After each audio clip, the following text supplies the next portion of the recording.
Molly Peterson. We are so excited to be joined by Cami Voorhees, an incredibly talented and accomplished dancer who was named Best Dancer at the Dance Awards in 2018. Hi Cami, how are you? Hi, I'm great. How are you? I'm good, thank you.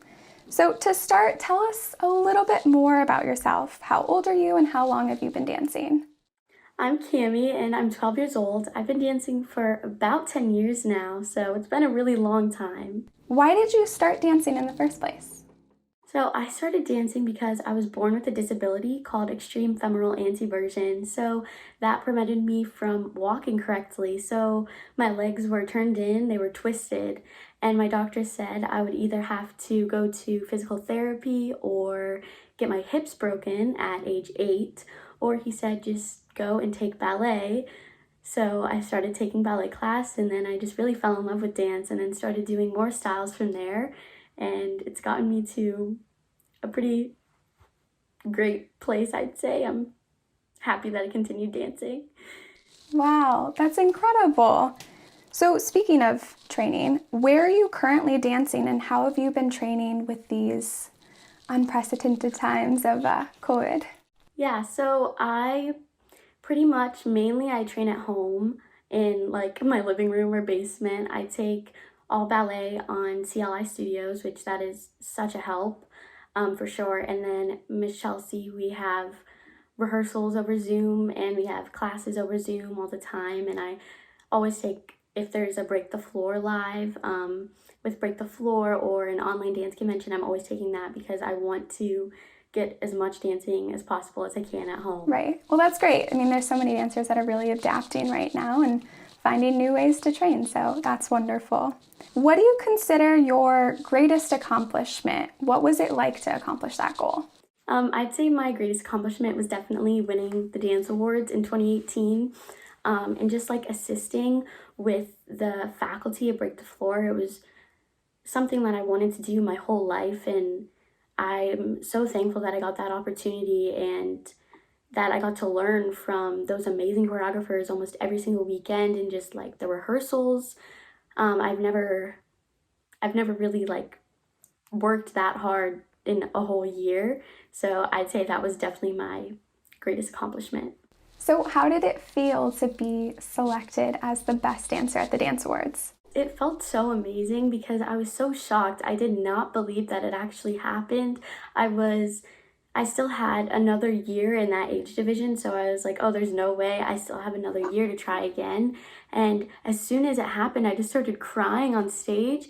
It was just a rush of not only excitement, but just all emotions. I was so nervous all week long because I wanted this so bad. I was so excited, but yet I was so scared for what was to come.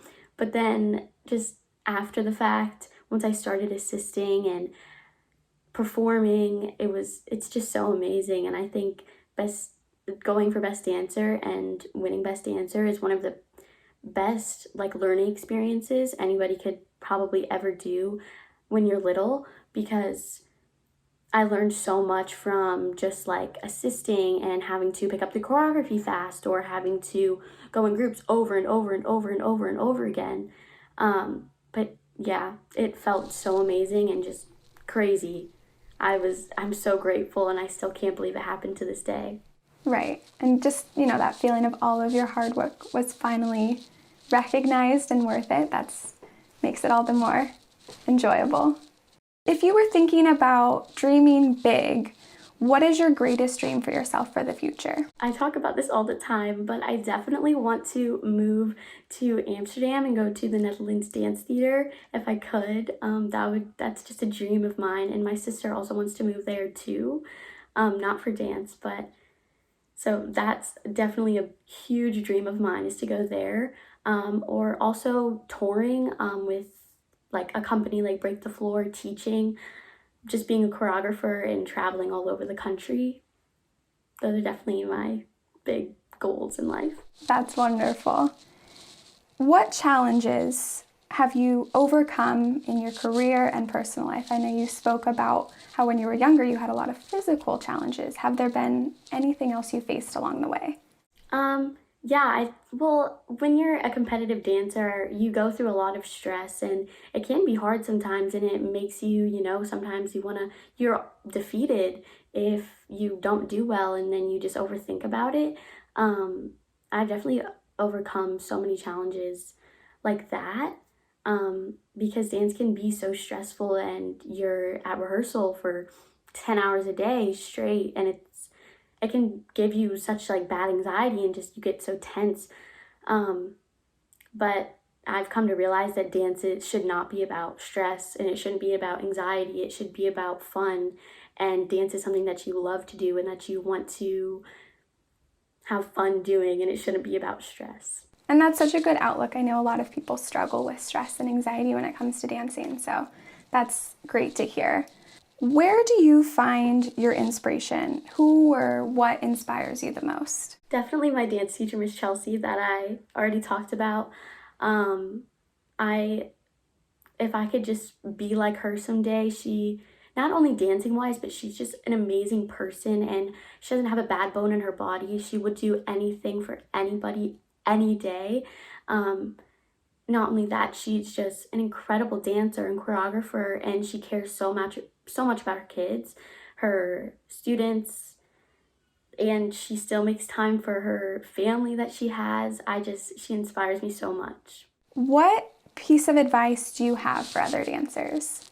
Some advice that I would have for other dancers would be to, like I already said, talking about anxiety, always make sure that dance is fun first and never anxiety, never competition, never I have to win. Make sure it's always fun and something that you want to do and something that you love to do.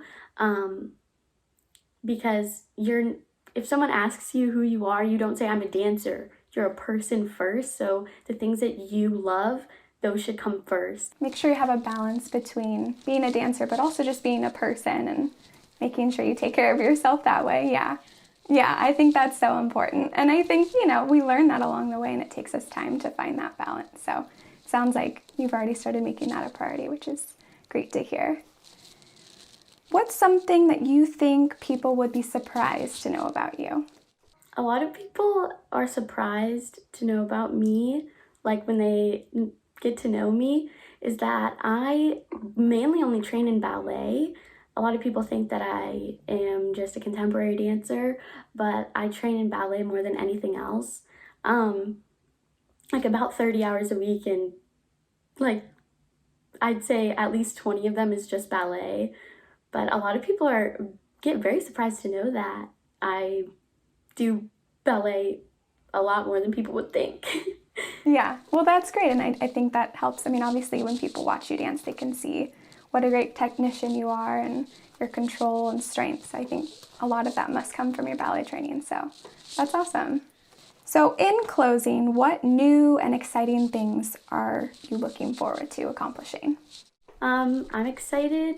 Well, I just got a Travis Wall solo. I'm excited to perform that. I'm excited to compete that. We are having like a lot of people come into our studio to do group dances. I think we're going for Studio of the Year at the Dance Awards this year. So that will be really exciting. I'm excited to work with a bunch of choreographers.